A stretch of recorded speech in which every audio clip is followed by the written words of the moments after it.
Nashville. Fall of 1975. The high school auditorium in the small town glowed under soft yellow lights, packed with parents, children, and neighbors eager for the annual talent show.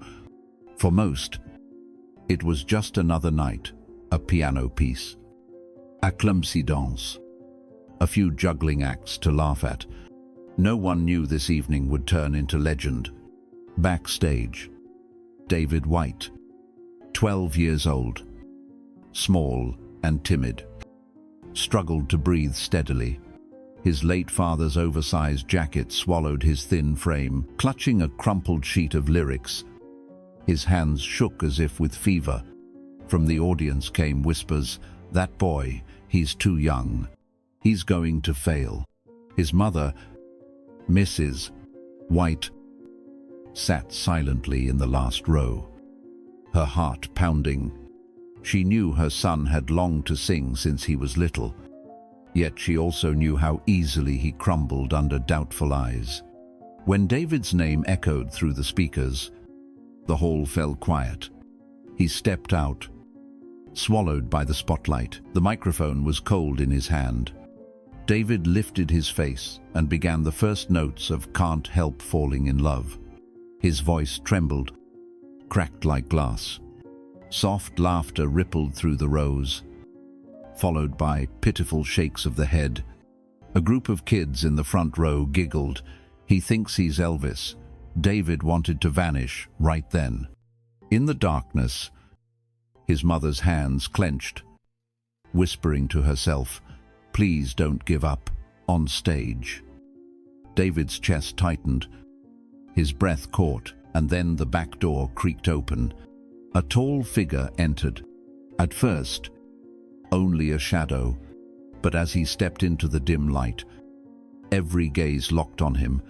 Hearts froze, for the man who had just walked in was none other than Elvis Presley, the king of rock and roll himself. The auditorium buzzed like electricity, but Elvis raised a single hand for silence, his eyes fixed on the trembling boy at center stage. And in that moment, David knew his life was about to change forever. The air in the auditorium seemed suspended. Every whisper, every cough, vanished into silence. David stood frozen, his wide eyes in disbelief. Elvis Presley, the idol he had only heard through his late father's worn-out records, was now seated in the audience.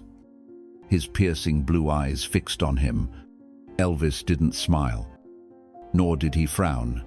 He simply placed both hands on his knees and leaned forward slightly, as if to say, "Sing, son."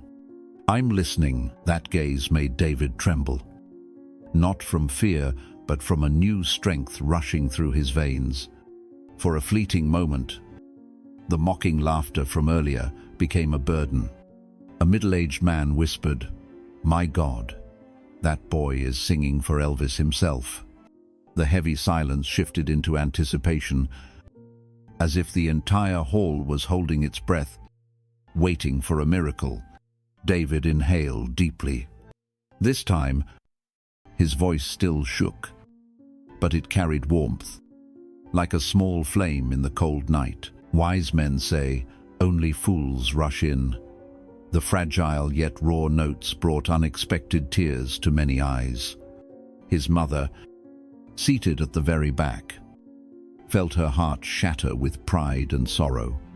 Elvis nodded gently in rhythm, lips curving into a faint half-smile. For him, this was no longer a simple school talent show. It was a memory reborn, the reflection of himself as a trembling young man clutching a microphone in a Memphis church hall, praying someone would believe in his voice. But not everyone shared that sentiment. A group of students muttered from the back, "With Elvis here, and that kid still can't sing. He's going to walk out any second." The whispers pierced David's ears like cold knives. He faltered, the note breaking in his throat. Tension gripped the air once again. Then Elvis leaned forward, clapped softly in rhythm and began to sing along, "Take my hand, take my whole life too." The rich, familiar voice filled the hall, and the audience erupted. Applause thundered.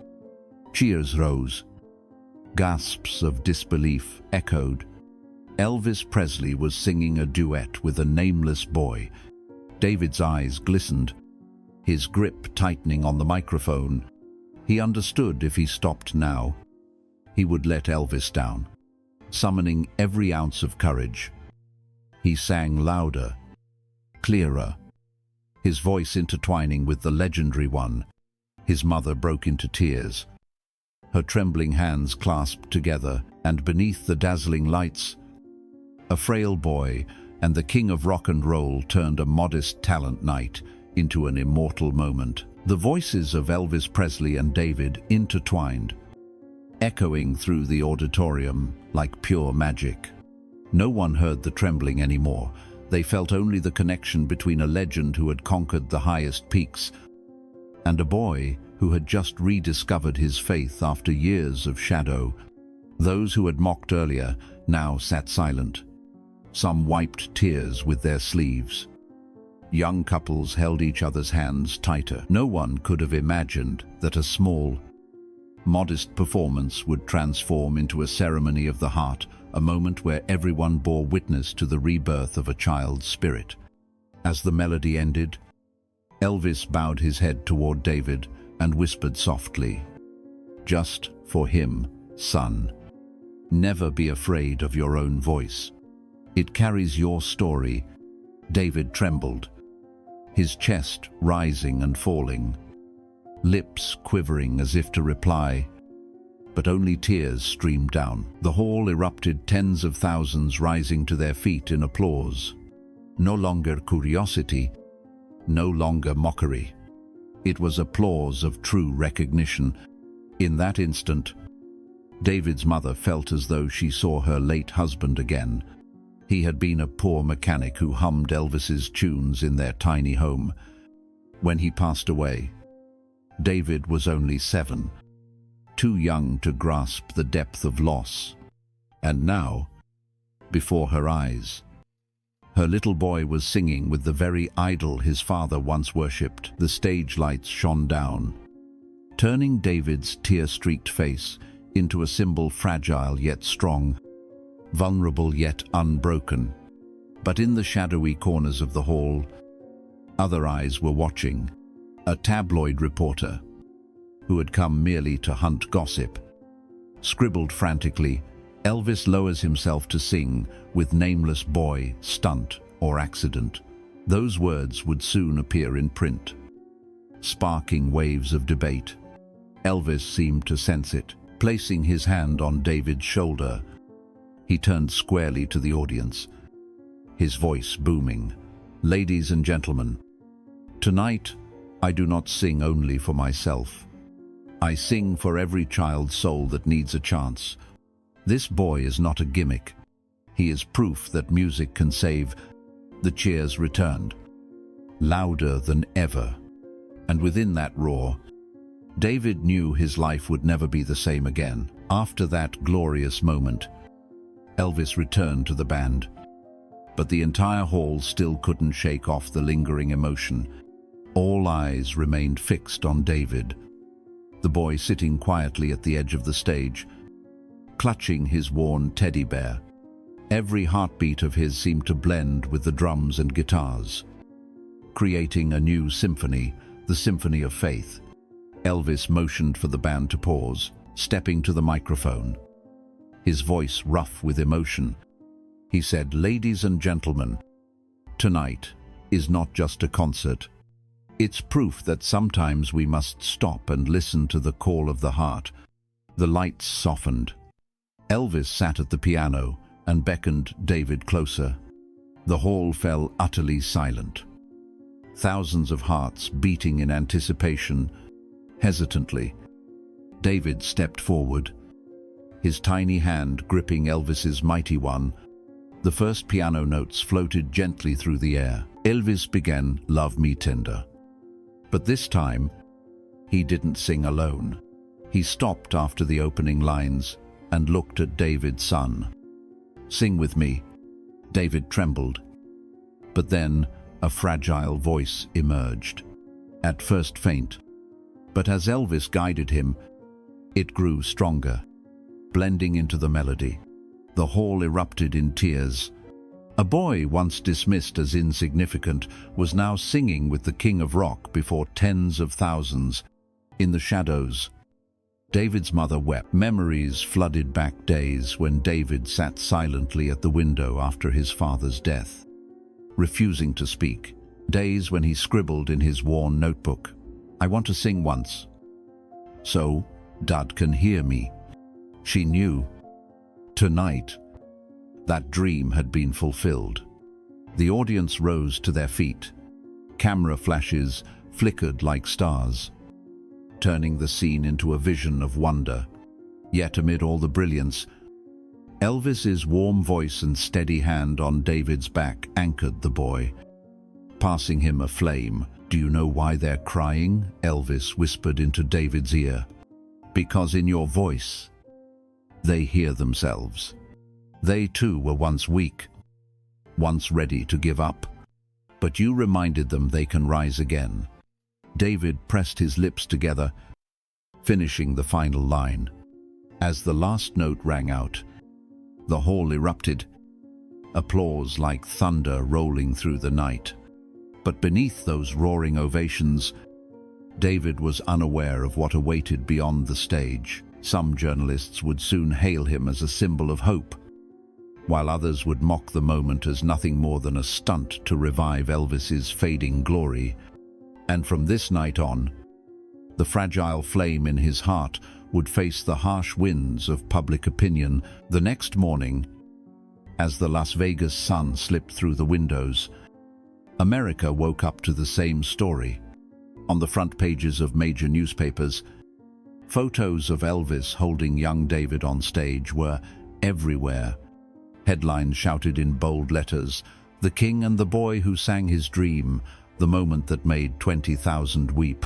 But alongside the heartfelt articles came the sting of mockery. Tabloids splashed a photo of David trembling with a microphone and sneered stage or circus. They accused Elvis of orchestrating the entire moment as a stunt to reclaim fading glory. Cold words slashed across the pages, a touching play. But still, just a play. David was too young to understand the cruelty, but his mother, Eleanor, read every word with her heart breaking. She knew the truth. There was no script, no director behind that moment, only a fatherless boy, whose fragile heart had been awakened by music and kindness. At school, things weren't easy either. Some classmates admired him, calling him an accidental child star, but others mocked. "Hey, nice acting. When are you heading to Hollywood?" David quietly hugged his teddy bear, shrinking into the corner of the classroom. The joy from that night suddenly felt fragile, breakable like glass. From Graceland, Elvis followed the flood of headlines with a heavy heart. He called Joe Esposito, his trusted manager, and said, "Joe, I don't want that boy to be hurt. Find a way to protect him from the press. He's just a child."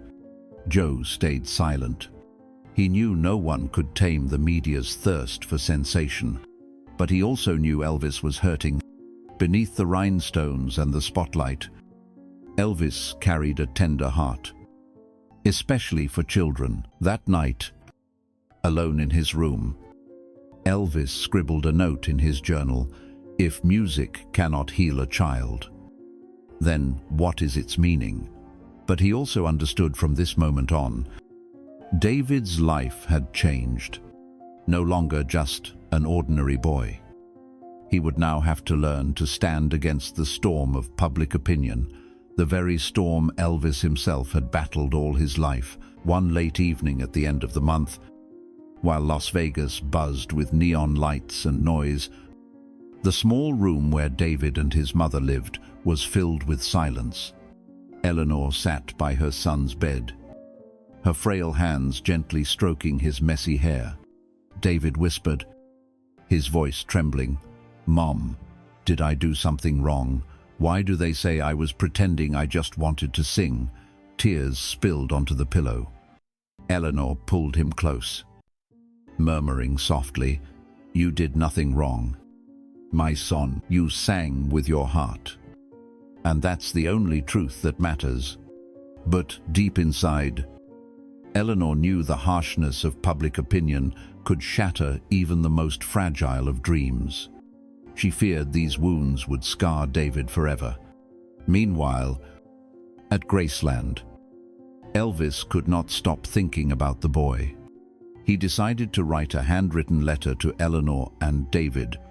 The letter arrived on a quiet afternoon, just as David returned from school. With trembling hands, he opened the envelope, and his eyes lit up as he read the familiar handwriting. "Dear David, I saw your eyes that night, eyes filled with both fear and light. Don't let anyone extinguish that light. Remember, you don't sing to please the crowd. You sing to tell your own heart that you are alive, that you still dream, that you still love. Your friend, Elvis." David held the letter to his chest as if it were a treasure. For the first time in weeks, he smiled, a real smile. That night, he took out his old guitar, the one his father had left behind, and strummed a few clumsy chords, each note carrying determination. Eleanor stood quietly in the doorway, tears welling in her eyes, fear mingled with hope. At the same time, the media continued to tear at the story. Some headlines sneered David, miracle or manipulation. But one article in a music magazine broke away from the noise. If Elvis chose to listen to this boy, maybe we should too. That piece began to spread, slowly shifting public perception. People started to see David not as a joke, but as a child holding on to his dream with all his fragile strength. In the darkness, amid the storm of criticism, a small flame began to glow, the flame of belief, of the promise Elvis had given. "David, don't let anyone extinguish that light." One quiet weekend morning, as soft sunlight spilled through the dusty window panes of their small apartment, David received an unexpected letter. A local television producer, inspired by the article, "If Elvis chose to listen, maybe we should too," invited him to appear on a special program showcasing young talents. Eleanor's hands trembled as she held the letter, overcome with both joy and fear. She dreaded her son once again facing cruel stares. But in David's eyes, she saw a fire she hadn't seen since the day his father passed. He clutched the letter tightly and whispered, "Mom, I want to sing. Even if they laugh, I will sing." On the night of the taping, the small studio was packed. Many had come out of curiosity. "Is this the boy who got laughed at during Elvis's concert?" Murmurs spread through the audience, half mocking, half intrigued. Behind the curtain, David's heart raced wildly. Eleanor squeezed his hand and whispered, "Remember what he said. Sing for your own heart." When the velvet curtain parted and the blinding lights fell on him, David stepped forward with his old guitar. For a moment, he was so nervous he could barely breathe. But then he recalled Elvis's warm gaze, the promise written in that letter. "Don't let anyone extinguish that light." The first notes rang out, fragile, hesitant, but honest. The song he chose wasn't a chart hit, but "Love Me Tender," the very song that connected him to Elvis, the lullaby that had carried him through his loneliest nights. At first, the audience whispered, but soon the room grew still. His trembling voice, imperfect yet pure, had an uncanny power.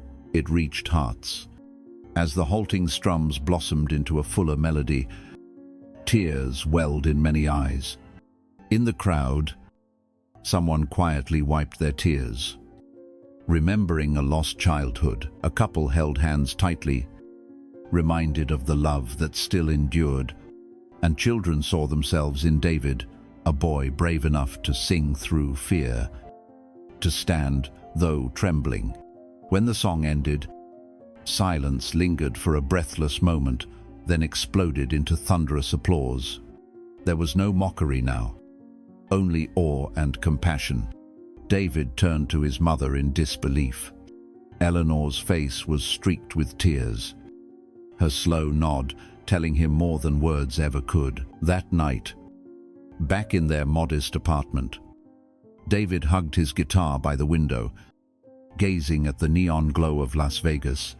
For the first time, a true flame of belief burned inside him.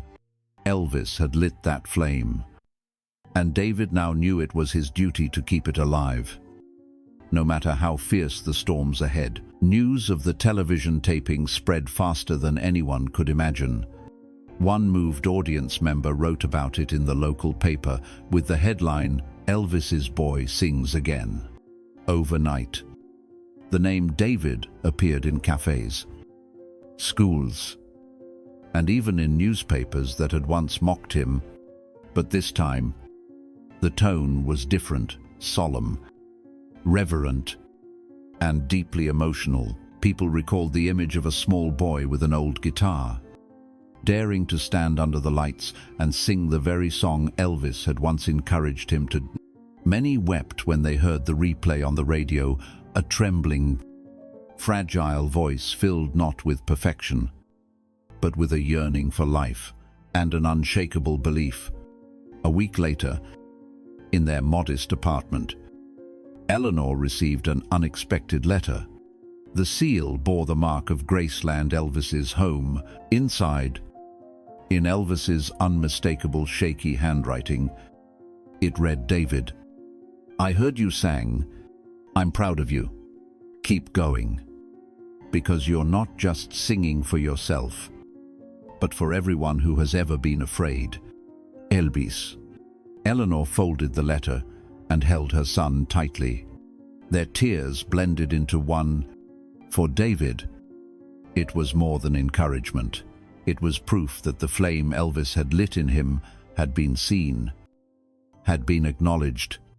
David's story quickly spread far beyond Las Vegas. Major papers in New York, Los Angeles, even in Europe, began writing about the boy who once made Elvis stop, and now sings to carry on that dream. They called it the "Love Me Tender effect," when a song becomes more than music, transforming into a balm that heals. In a rare later interview, Elvis was asked about David. He smiled, speaking slowly. "That boy reminded me why I sang in the first place. Not for fame, but to reach hearts that needed a hand." The room fell silent. In that moment, Elvis was no longer just a star. He was a human being, flesh and blood, capable of trembling, of aching, and of longing to connect. Years later, when the story was retold, no one quite remembered the exact year or place, but everyone remembered the image of a boy named David, standing on stage with an old guitar, singing with his entire heart. And somewhere, echoing in that memory, lingered Elvis's words, "Don't let anyone extinguish that light." In the quiet darkness beyond the stage lights, we remember not only Elvis, the king of rock and roll, but also little David, the boy who dared to sing and reignite a dream thought lost. It reminds us that music is not just melody, but a bridge between hearts, soothing the deepest wounds of the human soul. Behind the limelight, we believe every small story carries within it the power to move the world. If this story touched your heart, please share it, so more people will believe kindness still exists in this world. And don't forget to subscribe and tap super thanks to support us so together we can continue telling stories that move the soul.